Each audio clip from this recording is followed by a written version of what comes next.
নমস্কার বন্ধুরা, আপনাদের আরো একবার স্বাগত জানাই পাবলিক ভিউ কলকাতাতে। বন্ধুরা, মোহনবাগান অবশ্যই মুখোমুখি হচ্ছে আইএসএল এর ওয়ান অফ দ্য বেস্ট এই বছর দলগুলোর মধ্যে একজন নর্থ ইস্ট ইউনাইটেড এফসির বিরুদ্ধে তাদের ঘরের মাঠে। তো নর্থ ইস্ট ভার্সেস মোহনবাগান এই ম্যাচে দুই দলের শক্তি দুর্বলতা কি, দুই দল এই ম্যাচে কি প্লেইং ইলেভেনে খেলবে, দুই দলের ফরমেশন স্টার্টিং লাইন আপ কি হবে, এবং সব থেকে বড় কথা বর্তমান শক্তি দুর্বলতা মেজারমেন্ট করে এই ম্যাচটা জেতার সম্ভাবনা কোন দলের বেশি এবং হেড টু হেড কি বলছে। তো ওভারঅল বলতে পারি ভিডিওটা খুব গুরুত্বপূর্ণ, শেষ পর্যন্ত দেখবেন। এবং যারা চ্যানেল নতুন আছেন সকলকে অনুরোধ করে রাখবো, যেহেতু এখানে আপনারা খেলার সমস্ত রকম আপডেটস পেয়ে যাবেন, তারা অবশ্যই পাবলিক ভিউ কলকাতা চ্যানেলটিকে সাবস্ক্রাইব করে বেল আইকন প্রেস করে অল করে রাখবেন। তাহলে বন্ধুরা, আইএসএল এ এই মুহূর্তে নর্থ ইস্টও ভালো ফুটবল খেলছে, মোহনবাগানও ভালো ফুটবল খেলছে। তো নর্থ ইস্ট ভার্সেস মোহনবাগান এই দুর্দান্ত ম্যাচটা হবে 8ই ডিসেম্বর, অর্থাৎ সামনের রবিবার দিন সন্ধ্যে 7:30 থেকে নর্থ ইস্টের হোম গ্রাউন্ডে। আজ পর্যন্ত নর্থ ইস্ট আর মোহনবাগানের মধ্যে টোটাল মুখোমুখি হয়েছে ইন্ডিয়ান সুপার লিগে 10 টাইমস, যেখানে মোহনবাগান জিতেছে 7 টাইমস আর নর্থ ইস্ট জিতেছে 2 টাইমস আর 1 টাইমস ড্র হয়েছে। এই 10টা মোকাবিলার মধ্যে মোহনবাগান কিন্তু 7-2 এগিয়ে আছে এবং মোহনবাগান কিন্তু নর্থ ইস্টের বিরুদ্ধে এই এনকাউন্টারে গোল করেছে 21টা 21টা, আর নর্থ ইস্ট গোল করেছে 12টা 12টা। অর্থাৎ বোঝা যাচ্ছে যে মোহনবাগান ভার্সেস নর্থ ইস্ট সবসময় কিন্তু হাই ভোল্টেজ ম্যাচ হয়, কারণ 10টা ম্যাচে আমরা 33টা গোল দেখেছি হিসাব মতো করে। তো আমি মনে করি এই ম্যাচেও কিন্তু আরও একবার হাই ভোল্টেজ হবে, তো এক ফোঁটাও সন্দেহ নেই। তবে নর্থ ইস্ট তাদের ঘরের মাঠে কিন্তু নর্থ ইস্ট যথেষ্ট ভালো ফুটবল খেলছে, তো এক ফোঁটাও সন্দেহ নেই। এবং যদি আমি ধরি বর্তমানে মোহনবাগান আর নর্থ ইস্ট দুজনেই কিন্তু ভালো ফুটবল খেলছে, যেইখানে নর্থ ইস্ট তাদের এক গুরুত্বপূর্ণ প্লেয়ার তাদের মাঝমাঠে মোহাম্মদ আলী বেমামার এই ম্যাচে অ্যাভেলেবেল থাকবে না। উল্টো দিকে মোহনবাগানের জন্য দুই গুরুত্বপূর্ণ প্লেয়ার ডিফেন্সে, একটা হচ্ছে সুভাশিস বোস আর একটা হচ্ছে অ্যালবার্টো রড্রিক্স, এই দুই প্লেয়ার কিন্তু অ্যাভেলেবেল থাকবে না। অর্থাৎ দুই দলেরই কিন্তু গুরুত্বপূর্ণ প্লেয়াররা মিসিং থাকবে। অর্থাৎ বলতেই পারি এই ম্যাচটা কিন্তু হাই ভোল্টেজ হবে, তো এক ফোঁটাও সন্দেহ নেই। এবার বলি বর্তমান পয়েন্টস টেবিল দুই দলের জন্য ম্যাচটা জেতাটা কতটা ইম্পর্টেন্ট। মোহনবাগানের জন্য ম্যাচটা জেতা ইম্পর্টেন্ট, কারণ মোহনবাগান আর ব্যাঙ্গালোর এই মুহূর্তে দুজনেই 20 পয়েন্টে আছে। মোহনবাগান ব্যাঙ্গালোরের থেকে একটা ম্যাচ কম খেলে আছে। যদি মোহনবাগান এই ম্যাচটা জিতে যায় তাহলে মোহনবাগান 10 ম্যাচে 23 পয়েন্টে চলে যাবে। অর্থাৎ মোহনবাগান কিন্তু একটা কমফোর্টেবল জায়গায় চলে যাবে পয়েন্টস টেবিলে, তো এক ফোঁটাও সন্দেহ নেই। আর নর্থ ইস্ট তারা এই ম্যাচটা জেতার চেষ্টা করবে, কারণ নর্থ ইস্ট তারা শুরুটা ভালো করেছিল কিন্তু শেষের কয়েকটা ম্যাচ তাদের অত ভালো যায়নি। নর্থ ইস্ট তারা 10 ম্যাচে 15 পয়েন্ট, তারা পয়েন্টস টেবিলে 4 নম্বর থেকে 3 নম্বরে যাক। অর্থাৎ এই ম্যাচটা কিন্তু ইকুয়ালি নর্থ ইস্ট আর মোহনবাগান দুজনের জন্য ইম্পর্টেন্ট ম্যাচ। এইবারে বলি বর্তমান শক্তি দুর্বলতা। বর্তমান যদি শক্তি ধরি নর্থ ইস্টের এবং দুর্বলতা ধরি নর্থ ইস্টের, শক্তি হচ্ছে নর্থ ইস্ট তাদের অ্যাটাক আউটস্ট্যান্ডিং। নর্থ ইস্ট এবারে ওয়ার্ল্ড ক্লাস মানে অ্যাটাকিং ব্র্যান্ড ফুটবল খেলছে, ওয়ার্ল্ড ক্লাস প্লেয়ার নিয়েছে আলাদিন অ্যাজারিয়ার রূপে। নর্থ ইস্টের আক্রমণ মাঝমাঠ আইএসএল এ ওয়ান অফ দ্য বেস্ট দলগুলোর মধ্যে একটাইতে এক ফোঁটাও সন্দেহ নেই। নর্থ ইস্ট তারা 10টা ম্যাচে গোল করেছে 21 যেটা বোঝায় কিন্তু নর্থ ইস্টের অ্যাট্যাক দারুণ। নর্থ ইস্টের জন্য আলাদিন অ্যাজারিয়া 11টা গোল করে দিয়েছে। নর্থ ইস্ট তারা কিন্তু মানে এক আক্রমণে ঝড় তুলছে। নর্থ ইস্টের জন্য গিয়ার্মো ফার্নান্ডেস, অ্যালবিয়াজ দারুণ ফুটবল খেলছে। অর্থাৎ নর্থ ইস্ট তাদের আক্রমণ ফরওয়ার্ড দারুণ, এতে এক ফোঁটাও সন্দেহ নেই। এবং আলাদিন যে তুখর ফর্মে আছে তো এক ফোঁটাও সন্দেহ নেই। নর্থ ইস্ট তাদের কিন্তু অ্যাটাকও ভালো, নেস্টার অ্যালবিয়াজ, জিতিন এমএস এরা কিন্তু ভালো অ্যাটাক তৈরি করছে। এবং মায়া কান্নান, মাকারটান এরাও কিন্তু ডিফেন্সিভ মিডফিল্ডে ভালো খেলছে। অর্থাৎ নর্থ ইস্ট তাদের কিন্তু অ্যাটাক মাঝমাঠ খুবই ভালো, উইংও ভালো। কিন্তু নর্থ ইস্টের চিন্তার বিষয় হচ্ছে নর্থ ইস্টের ডিফেন্স। নর্থ ইস্ট তারা 10 ম্যাচে গোল খেয়েছে 16টা। 10 ম্যাচে 16টা গোল খাওয়া মানে প্রত্যেক ম্যাচে একের বেশি গোল কনসিড মানেই সেই দলের ডিফেন্সটা কিন্তু চিন্তার বিষয়। এবং তার মধ্যে কিন্তু নর্থ ইস্ট তাদের জন্য আরও চিন্তার বিষয় মোহাম্মদ আলী বেমামানের মতো ভালো প্লেয়ার এই ম্যাচে অ্যাভেলেবেল থাকবে না, সাসপেন্ড থাকবে। অর্থাৎ নর্থ ইস্ট তাদের কিন্তু অ্যাটাক মাঝমাঠ দুটো কিন্তু শক্তিশালী দিক, তাদের ডিফেন্স হচ্ছে তাদের দুর্বলতা। উল্টো দিকে মোহনবাগান দলে আসি। মোহনবাগান তাদেরও কিন্তু অ্যাটাক মাঝমাঠ ডিফেন্স তিনটেই কিন্তু মোহনবাগানের শক্তিশালী দিক। মোহনবাগানের কাছে ইন্ডিয়ান ফুটবলে বর্তমান বেস্ট গোলকিপার বিশাল ক্যাদ আছে। মোহনবাগান তারা ডিফেন্সে শুরুতেই তারা কিন্তু 3 ম্যাচে 6টা গোল খেয়ে গেছিল। তারপরে মোহনবাগান 6 ম্যাচে মাত্র 2টো গোল খেয়েছে।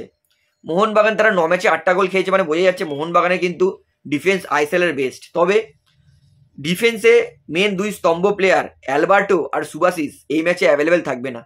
মোহনবাগান কি নর্থ ইস্টের ওই অ্যাটাকের সামনে মোহনবাগান নিজের ডিফেন্সটাকে মেলে ধরতে পারবে? Big question. কারণ মোহনবাগানের কাছে কিন্তু ইনএক্সপিরিয়েন্স ডিফেন্ডার আছে, এই ম্যাচে এক ফোঁটাও সন্দেহ নেই।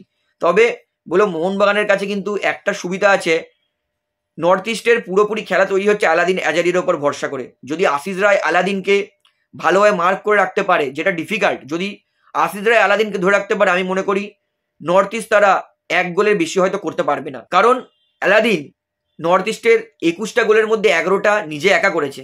অর্থাৎ বোঝা যাচ্ছে যে নর্থ ইস্টের বাকি টিম কিন্তু সেই রকম ফায়ার করতে পারেনি অ্যালাদিন ছাড়া। তাই অ্যালাদিনকে মার্ক করলে মোহনবাগানের ডিফেন্স ভালো হবে, এতে এক ফোঁটাও সন্দেহ নেই। তো মোহনবাগানের ডিফেন্স ভালো, তবে নর্থ ইস্টের বিরুদ্ধে কমজোর ডিফেন্স নিয়ে কী করে সেটা বড় প্রশ্ন। মোহনবাগানের ডিফেন্সিভ মিডফিল্ড ভালো, দীপক টাংরি নিজের সেরা ফুটবলটা দেখাচ্ছে, আপুইয়াও দি বেস্ট ফুটবল খেলছে ভাই। দীপক আপুইয়া দুজনের ডিফেন্সিভ মিডফিল্ডে চাবুক খেলছে। এবং মোহনবাগানের কিন্তু মাঝমাঠে গ্রেগ স্টুয়ার্ট আমি বলবো আইএসএল এর এই সিজনে বেস্ট অ্যাটাকিং মিডফিল্ডার ভূমিকায় খেলছে। গ্রেগ স্টুয়ার্ট কি করতে পারে সেটা আমরা সবাই জানি। মোহনবাগানের দুটো উইং ভালো, মানবীর লিস্টন অনেক অপোনেন্ট দলকে খেয়ে নিচ্ছে। মানবীর এই মুহূর্তে বর্তমানে ইন্ডিয়ার বেস্ট রাইট উইং এর প্লেয়ার, এতে এক ফোঁটাও আমি সন্দেহ রাখবো না।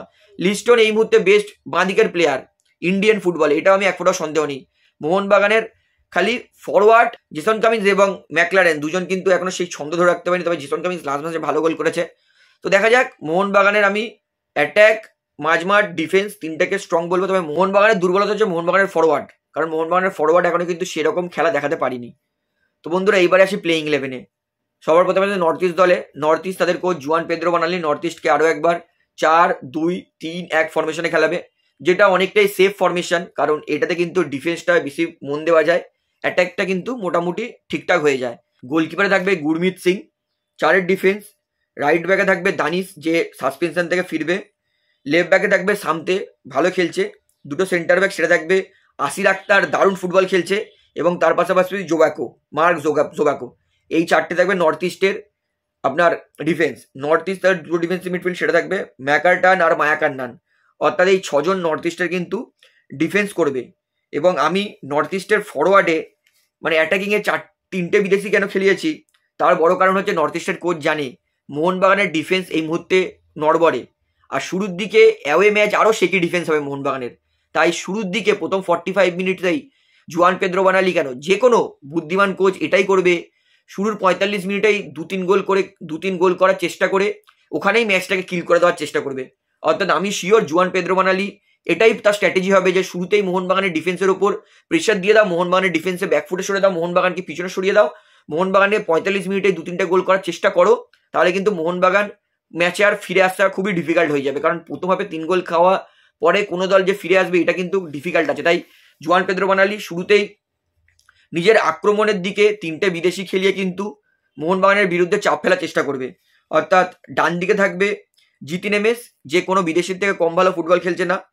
লেফট মিডে খেলবে আলাদিন আজারিয়া, যে বর্তমানে আইএসএল এর বেস্ট প্লেয়ারের মধ্যে অন্যতম, এবং অ্যাটাকিং মিডফিল্ডে খেলবে নেস্টার অ্যালবিয়াজ, এবং স্ট্রাইকারে থাকবে গিয়েরমো ফার্নান্ডেস। অর্থাৎ এটা হবে নর্থ ইস্টের প্লেইং 11 মোহনবাগানের বিরুদ্ধে। এবার আসে মোহনবাগান দলে। মোহনবাগান তাদের কোচ মলিনা 4-4-1-1 ফরমেশন অলরেডি পেয়ে গেছে মোহনবাগানের জন্য বেস্ট, এটাই খেলাবে, যেখানে গোলকিপারে থাকবে অবশ্যই ভিশাল ক্যাথ। 4-এর ডিফেন্স, রাইট ব্যাকে থাকবে আশিস রায়, লেফট ব্যাকে থাকবে আশিক কুরুনিয়ান, দুটো সেন্টার ব্যাক, সেটা থাকবে দীপেন্দু আর টম অ্যালড্রেট। এই 4টে হবে মোহনবাগানের ডিফেন্স। ভালো করতে পারে, কিন্তু সেলফ কনফিডেন্স দেখাতে হবে এই 4জনকে। এবং দুটো সামনে ডিফেন্সিভ মিডফিল্ড, একটাই ডিফেন্সিভ মিডফিল্ড প্রপার বলবো দীপক টাংরি, আপুইয়ে সেন্ট্রাল মিডফিল্ডার। তো ঠিক আছে, সামনে 2জন থাকবে ডিফেন্সে সাহায্য করার জন্য, অর্থাৎ পিছনে 4 আর সামনে 2, এই 6জন মিলে কিন্তু মোহনবাগানের ডিফেন্স করবে। এইবারে আসি উইংয়ে। রাইট মিডে খেলবে মানবীর সিং, আইএসএল এই মুহূর্তে বেস্ট পারফরমেন্স করছে মানবীর।